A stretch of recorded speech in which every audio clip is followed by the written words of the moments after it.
순서를 위조하고 보고서 일자를 중대하게 조작해서 사실 엄청난 큰 변화를 초래한 거죠. 그 조작된 보고서 한 장이.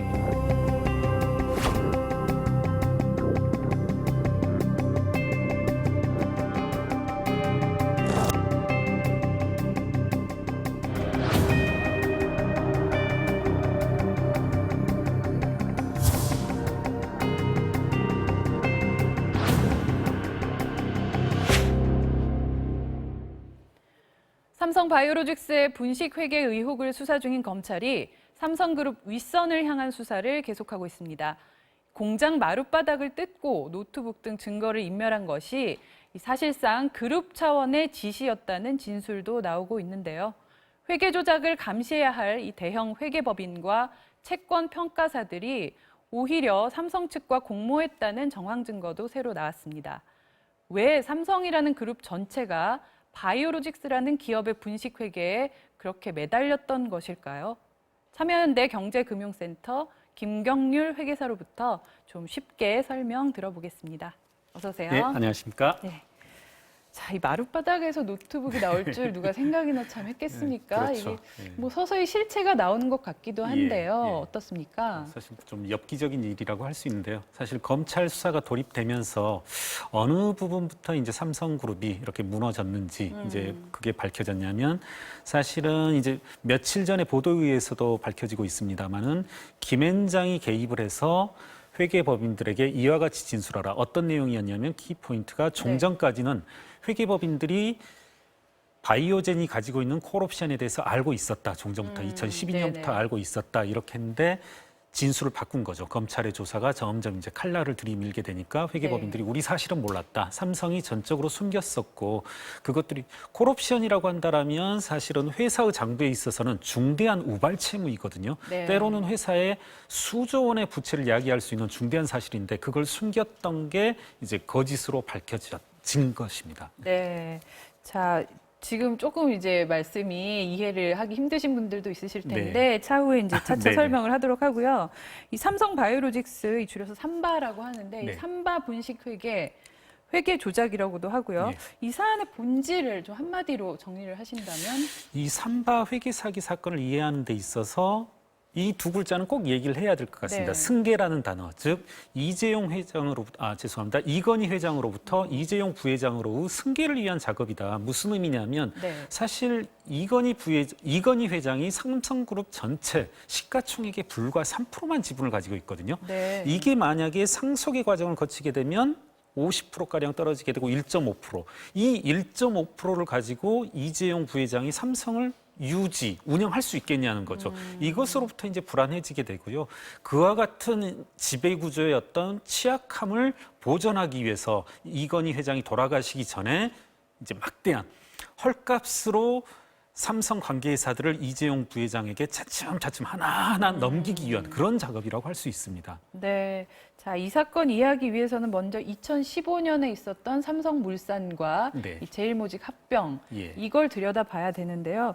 이 사안도 사실 좀 복잡하긴 한데 네. 최대한 좀 쉽게 설명해 주시죠. 그렇습니다. 이제 제가 앞서 이재용 부회장이 어떻게 하면 삼성 계열사들 이것들을 이제 헐값에 싸게 이재용 회장이 가져올 수 있냐 이런 네네. 말씀을 드렸는데요. 이재용 부회장이 가장 많이 가지고 있는 회사가 지분을 가장 많이 가지고 네. 있는 회사가 제일모직이었고 제일모직. 삼성물산 하나도 없었습니다. 네. 그리고 삼성물산을 탐냈던 이유 중에 하나가 삼성물산이 삼성전자, 삼성그룹의 어떤 핵심이라고 할 수 있는 삼성전자의 지분을 많이 가지고 있거든요. 네. 그래서 이재용 부회장이 가지고 있는 제일모직을 가지고 하나도 안 가지고 있는 삼성물산을 집어삼켜야 되는데 가급적이면 이때 삼킬 때 삼성물산은 싸게 그리고 제일모직은 비싸게 평가를 해야 이게 합병할 그렇죠. 때 이재용 회장에게 유리할 텐데요. 네. 이제 그와 같은 작업들을 하기 위해서 이재용 부회장이 가지고 있는 제일모직은 가치를 부풀리고 네네. 바이오 부분의 가치를 부풀리고 삼성물산의 가치는 한없이 이제 떨어뜨렸던 심지어는 이제 시장에서는 주가 조작이라고 불릴 만큼의 네네. 뭐 삼성물산은 이상한 일들이 많았죠, 그랬죠. 그 당시에. 수주를 하고서도 공시도 안 해버린다든가 수주했던 물건을 삼성 엔지니어링으로 넘겨버린다든가 네네. 예, 그와 같은 일들을 함으로써 이제 합병 비율을 대단히 이제 불균등하게 네. 시장의 평가와는 다르게 이렇게 조작을 해나갔던 것입니다. 네, 그러니까 간단히 말해서 이 합병 과정에서 삼성물산이라는 기업은 아주 큰 손해를 입은 거죠. 그렇죠. 예, 그러면 그 개인 주주들은 물론이고 네. 여기서 또 큰 문제가 되는 게 그 최대 주주였던 국민연금이 그렇습니다. 손해를 입은 부분이잖아요. 네네, 이게 예. 그러니까 국민 노후 자금이 축났다. 예. 이렇게 볼 수 있는 거잖아요. 그렇습니다. 그러니까 이 사건의 피해자는 소액 주주분들이 될 텐데요. 그 네. 소액 주주분들 중에서는 우리 국민 모두가 포함되는 겁니다. 네. 국민연금이 상당한 지분을 가지고 있었거든요. 그리고 그 캐스팅 보트 역할을 할 수 있는 그 주주권을 엉뚱한 방향으로 또 행사해서 네. 이재용 부회장에게 막대한 이익을 이제 주는 방향으로 네. 갖게 됐고요. 자, 그래서 그러면 그 당시 삼성 이재용 일가는 큰 이득을 챙긴 건데 어느 네. 정도나 이익을 본 걸로 좀 추산이 됩니까? 저희들이 이제 여러 차례 그와 관련된 보고서를 발행했었고요. 사실은 네. 애초에는 이와 같은 문제 제기를 할 때 너무 이제 많은 반감들, 반론들, 야, 그게 뭐가 잘못됐단 말이냐 이런 식으로 해서 저희가 최초에는 조심스럽게 접근할 때는 한 5천억, 6천억 이렇게 봤었는데요. 5천억, 6천억. 이거 아주 보수적으로 본 수치입니다. 뭐 저희들에 대한 비난들도 이제 좀 네. 사전에 좀 감안하고. 그런데 지금 이제 이 1대 0.35의 비율이 제가 봤을 땐 지금 1대1 반대로 오히려 삼성물산이 1이 되고 제일모직이 0.35가 되는 게 바람직할 정도의 그런 이제 그렇다는 게 점점 속속들이 드러나는데 그렇게 된다라면 이재용 부회장이 어떤 편취한 그 이익이라고 하는 것은 5천억 정도가 아니라 뭐 수조 원에 달할 수 있게 됩니다. 네. 자, 그럼 여기서 이제 그 제일모직의 자회사가 예. 바로 이 삼성바이오로직스인 거죠. 예. 이렇게 등장을 하는데 삼성바이오로직스가 그럼 어떤 역할을 했습니까? 그렇습니다. 사실 제일모직이라고 한다라면 여러분이 이제 시청자분들이 가장 쉽게 생각할 수 있는 게 에버랜드입니다. 에버랜드 그리고 이제 이른바 패션 업종 이런 것들인데 패션 업종 그리고 에버랜드가 수조 원의 가치 그리고 어떤 성장 잠재력을 가지고 있지는 않지 않습니까? 네. 그러다 보니까 제일모직의 가치를 부풀리기 위한 키포인트가 당시에 이제 자회사였던 삼성바이오 부분. 바이오 헬스를 끌어들이는 그렇습니다. 거네요. 최초에 설명할 때는 우리 이제 신약 개발에 복무하게 되고 이 신약 시장은 어마어마한 잠재적 가치를 가지고 있다 이렇게 했는데 사실 이제 말이 신약도 아니고요. 바이오 시밀라라고 하는 복제약 생산 부분입니다.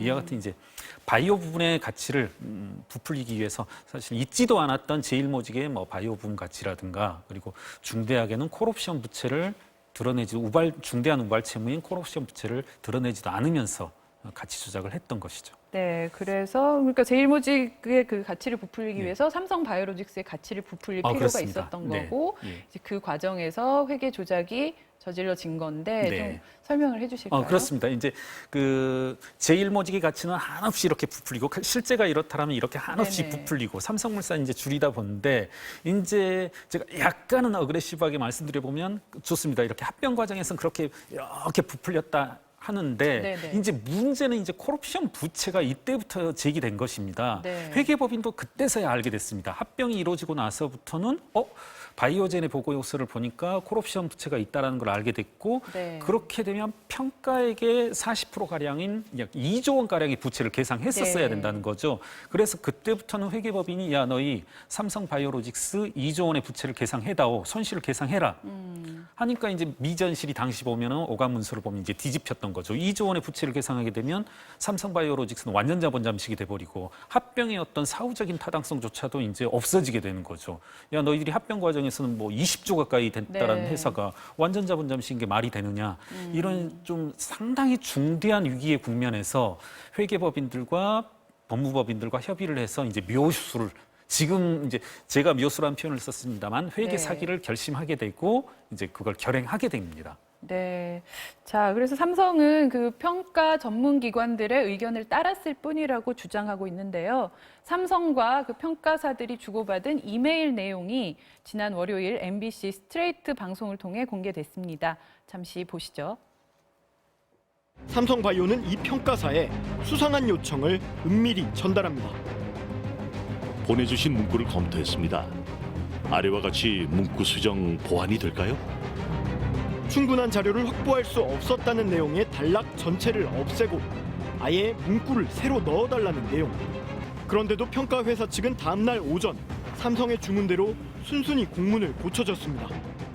만기를 추정함에 있어서 매우 중대한 불확실성이 존재하여 객관적이고 신뢰성 있는 옵션 가치 산정이 불가능합니다. 삼성은 또 다른 채권 평가 회사인 키스 채권 평가에도 같은 보고서를 의뢰하면서 똑같은 주문을 넣었습니다. 보내주신 문구 검토했는데 아래 내용으로 수정 가능한지 검토해 주십시오. 마찬가지로 원래 없던 문구를 추가해달라는 요구. 이 평가 회사 역시 곧바로 다음 날 삼성이 고친 문구를 그대로 넣어 공문을 발급합니다.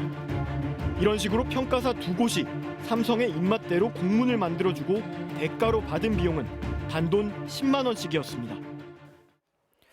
자, 이 평가사라는 곳들이 평가한 내용이 그 회계를 산정하거나 어떤 평가하는 데 있어서 아주 중요하게 좀 자료로 활용이 되나요? 그렇죠. 네네. 그렇습니다.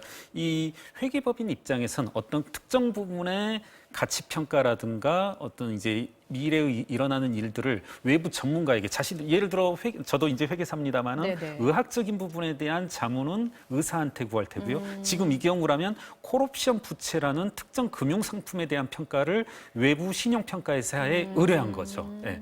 그렇다면 이제 이 외부 신용평가회사는 이 콜옵션 부채는 과거 합병 당시 이 회사를 10조, 20조 이렇게 평가했다라면 4조, 5조 콜옵션 부채의 가치가 2조다, 3조다 이렇게 평가를 네. 해줬어야 되는데 삼성의 구미에 맞게 이거 봤더니 콜옵션 부채가 가치가 없어, 가치를 매길 수가 없어 이렇게 이제 조작하고 왜곡해버린 겁니다. 그러니까 이런 평가사들의 평가가 상당히 그 어떤 자산이라든지 가치 네. 평가에 절대적이다 그렇습니다. 이렇게 말씀을 예, 해주신 예. 건데 그렇다고 한다면 그런 중요한 어떤 행위자인 평가사가 스스로 그 신뢰도를 떨어뜨리는 저런 행동 어떻게 할 수 있는 건가요? 제가 봐서는 이건 중대한 사기 행위이자 중대한 범죄 행위로 보여질 수 있습니다. 네. 진짜, 특히나 이때 당시에는 이 삼성바이오를 가지고 있는 회사들, 제일모직, 삼성물산이 이제 상장사이고 네네. 이러한 평가의 잘못된 부분이 잠재적으로 자본시장을 흐트러뜨릴 수 있기 때문에 대단히 잘못된 것이다.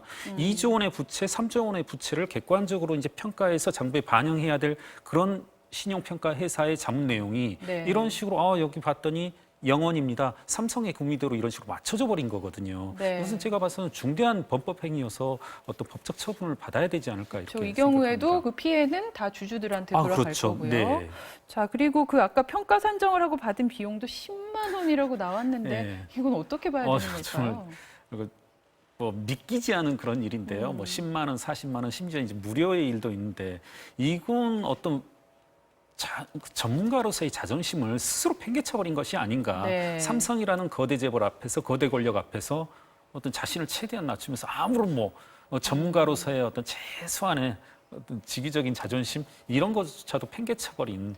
혹시 반대로 이게 어떤 대가를 바라고 한 것이 아니다라는 점을 너무 강조하기 위해서 일부러 금액을 아주 이렇게 낮췄다라고 볼 수 있는 부분은 없을까요? 인터뷰를 보다 보니까 네. 자신들이 이걸 1억을 받고 2억을 받고 그쵸, 그런 거 했으면 아니지 엄정히 할 않냐. 텐데 40만 원이니까 우리 이거 대충 했다.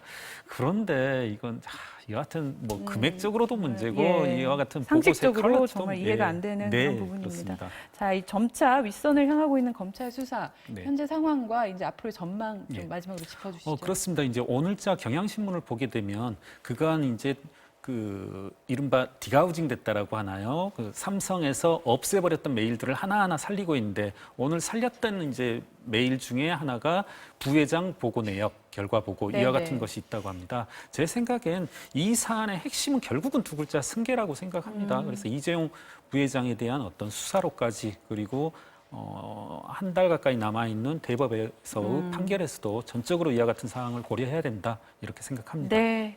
자, 지금까지 참여연대 경제금융센터 김경률 센터장과 함께했습니다. 오늘 말씀 감사합니다. 감사합니다.